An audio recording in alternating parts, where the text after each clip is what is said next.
Hey guys, welcome back Arafat bro YouTube channel. Guys, চলে আসলাম নতুন আরও একটি ভিডিও নিয়ে। গাইস, আমরা কিন্তু বিভিন্ন জায়গায় দেখতে পাইতেছি ইদানিং বা বিভিন্নভাবে জানতে পারছি যে ডিএলএস এর 25 ভার্সনটি নাকি ডাউনলোড করা যায়। ডিএলএস 2025 নাকি চলে এসেছে, এটা নাকি ডাউনলোড করা যায়।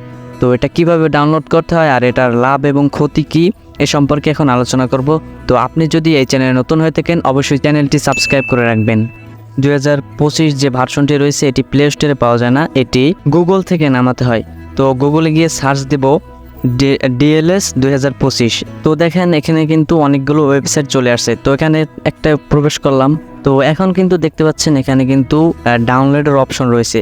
তো এখানে প্রবেশ করার পরে এখানে কিন্তু আমাদের সামনে যে ইন্টারফেসটি শো করছে সেখান থেকে কিন্তু আমরা এখানে যে ডাউনলোড একটি অপশন রয়েছে, তো এখান থেকে কিন্তু ডাউনলোড করা যাবে। এবার আসুন যে এটা ডাউনলোড করলে কি ক্ষতি বা কি লাভ। দেখেন ভাই, ডিএলএস এর যে অফিসিয়াল যেই অ্যাপটি রয়েছে সেই অফিসিয়াল অ্যাপ কিন্তু এখনও আপডেট হয়নি, বরং সেই অফিসিয়াল অ্যাপটি 2024-ই রয়েছে।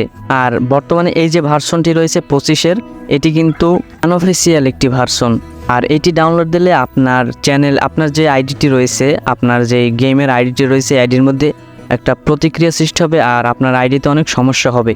আর আনঅফিসিয়াল যে ভার্সনগুলো থাকে সেগুলোর মধ্যে অনেক ভাইরাস থাকে, যার ফলে মূল অফিসিয়াল যেই অ্যাপটি থাকে ওই অ্যাপের মধ্যে অনেক প্রভাব পড়ে সেই ভাইরাসের। আশা করি কেউ এটা ডাউনলোড করবেন না, কারো চক্করে পরে এটা ডাউনলোড করবেন না, তাহলে ফোনেরও ক্ষতি হতে পারে আর আপনার আইডিরও ক্ষতি হতে পারে। তো গাইস, এই ছিল আজকের ভিডিও। যদি ভিডিওটি ভালো লেগে থাকে একটি লাইক করে দিবেন এবং আপনার সুন্দর মতামতটি জানিয়ে যাবেন। আজকের মতো এখানেই, ভালো থাকেন সবাই, খোদা হাফেজ।